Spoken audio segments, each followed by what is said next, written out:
today. Two Fulerton police officers accused of the brutal beating of a homeless man will be back in court today for day 2 of their preliminary hearing. Doug Kolk is at the courthouse in Santa Ana this morning. Doug. Well, good morning, Michaela. And any moment now, that preliminary hearing is expected to resume. And when it's all said and done, a judge is going to have to make the decision, does this case go to trial? Now, key evidence was presented yesterday in the form of a 33-minute surveillance video that was extremely graphic. And before we show you that, we must warn you, the images could be considered disturbing.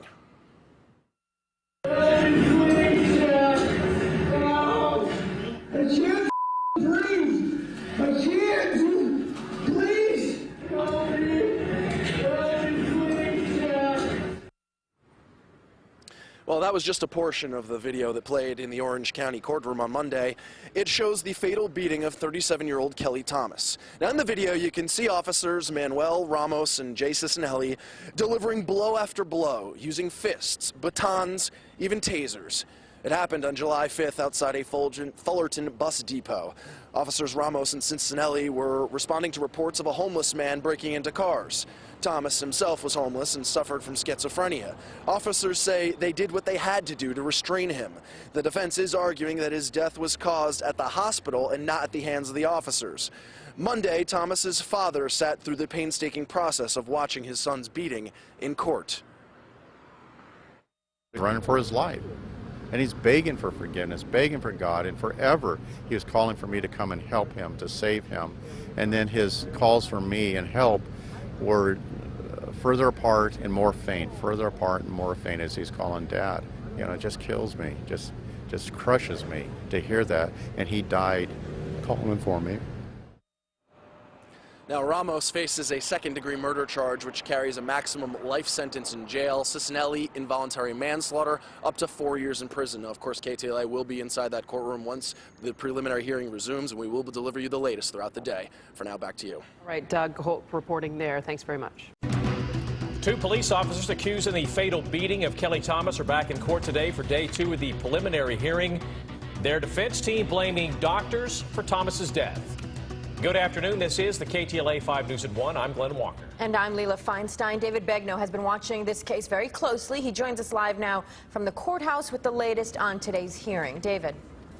Leila, this was quite a jaw-dropper for Kelly Thomas's family. The defense seeming to raise the issue today that maybe doctors messed up. Maybe the paramedics who treated Kelly didn't quite treat him right, and so maybe it's their fault he died. Even at one point suggesting maybe Kelly Thomas had an anxiety attack. Maybe it was something with his body. It wasn't the officers, their weight, their punches, their fists, their knees that killed Kelly. Maybe he just had a heart attack. To the video now. We showed it to you yesterday. It is circulating around the country, garnering national attention. And today it was replayed in court once again this morning as the physician who treated Kelly at UCI talked about how he believes, based on this video, he thinks it's the pressure of the officers with their knees and their fists and their body weight on top of Kelly that literally, if you will, sucked the air out of Kelly. The doctor at one point saying in the hearing today, there is a point in the video at which you can hear Kelly's voice start to die off. The doctor saying it's almost as if he's losing oxygen and then he passes out. But again, the most startling issue raised today is the defense suggesting that maybe the medical team made a mistake, and that is what resulted in Kelly's death. Here now, the Kelly Thomas attorney answering that allegation. They want to go in there and cross-examine these healthcare providers and suggest that maybe they did something wrong because they didn't provide the right kind of intubation or the right kind of CPR. The reality is, it's the beating on the face of Kelly Thomas. It's the breaking of his bones on his face, his nose, the ethmoid process, the zygomatic process that caused profuse bleeding that went into his lungs. And when they kept him on his back as long as they did, and he couldn't turn sideways to spit out that blood, and that's what deprived his brain of the oxygen, and that's what killed his brain. That's what killed him on the spot. That was Garo Martirosyan, who is the attorney for Ron Thomas, Kelly's father. Ron has been in court all day today, appearing quite emotional, frustrated, listening to the defense seeming to suggest that it was maybe a heart-related issue that led to Kelly's death and not something that the officers did. We thought the hearing was going to wrap up today. Doesn't look like that's going to happen. We're expecting the autopsy photos to be shown this afternoon. More testimony from the pathologist, the coroner, who also saw Kelly's remains, and we're told this could go into tomorrow, will likely go in tomorrow, before a judge decides whether or not the two officers, the two Fulerton officers charged in this case, will face a trial. We'll have more coming up tonight at 6 o'clock. For now, we are live in Santa Ana. I'm David Begnaud, KTLA 5 News. Elsewhere tonight, two police officers accused in the fatal beating of Kelly Thomas were back in court for day 2 of their preliminary hearing. The officers' defense team today blaming doctors for Thomas's death. Well, David Begnaud has been watching this case very closely. He joins us live now from the courthouse in Santa Ana with the latest on today's hearing. David? Cher, those defense attorneys raised some interesting theories, saying maybe firefighters were negligent in how they treated Kelly, and that's why he died. Maybe doctors were negligent. Maybe the pathologist diagnosed Kelly and just decided they had the wrong cause of death. Maybe they were wrong.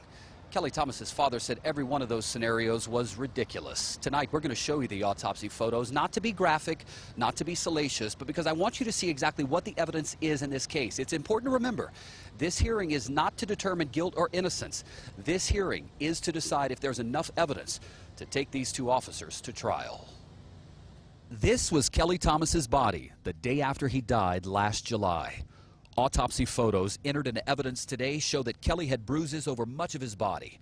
The pathologist who performed the autopsy testified in court today. The bruises to Kelly's chest and his arms caused shock, but it was the trauma to his face and the pressure from 6 police officers on top of him that killed him. He couldn't breathe, and he kept yelling that. Okay, dude, I can't breathe, man. Please, I can't breathe. Okay. I can't breathe, man. Put your hands on your back. If his blood-curdling screams aren't enough to suggest he was in pain, there was a pool of blood on the ground after it happened. 2 of the officers are now charged criminally, Manuel Ramos and Cicinelli. Today, Ramos's attorney, John Barnett, suggested Kelly may have died from natural causes. That's because on the day of the autopsy, the pathologist initially wrote in a report Kelly had an enlarged heart. In fact, the supervisor at the coroner's office, who is not a doctor, documented that there was cardiac pathology to support a natural death. But that was before anyone had a chance to see the video and read the papers from the hospital to fully understand what happened. The other attorney, Michael Schwartz, who represents Officer Cicinelli, raised the possibility that maybe it was fluid injected into Kelly's body at the hospital that caused all the bruising. But the pathologist insisted Kelly died from the pressure of those 6 officers on his chest for nearly 20 minutes and the brutal beating he took to his face. Ron Thomas walked out of the courtroom today. The autopsy photos just seemed to be too much for him. He has been in there for everything, but that seemed to be the breaking point. We'll be back in court tomorrow. The pathologist set to take the stand tomorrow morning. We could get a decision as early as midday tomorrow as to whether or not these 2 Fulerton police officers will, in fact, face trial. We'll be there and have reaction and coverage live. We're live tonight in Santa Ana. I'm David Begnaud, KTLA 5 News. Courtroom shocker today as the defense team for 2 Fulerton police officers accused in the beating death of Kelly Thomas suggested he may have died from natural causes. Our David Begnaud has been in court for both days of the hearing. He's with us now from the KTLA newsroom. David. Micah, the trauma surgeon who treated Kelly the night he arrived at UCI Trauma Hospital said that initially he died likely from a lack of oxygen to the brain. But one of the defense attorneys today really drove home the point, suggesting that maybe the doctor was wrong in his care. So he asked the doctor, he said, "Doc, I want you to point out exactly where in the video it was that you believe Kelly lost oxygen and could no longer breathe, could no longer scream." So here it is. It's quite long, but I want you to see it.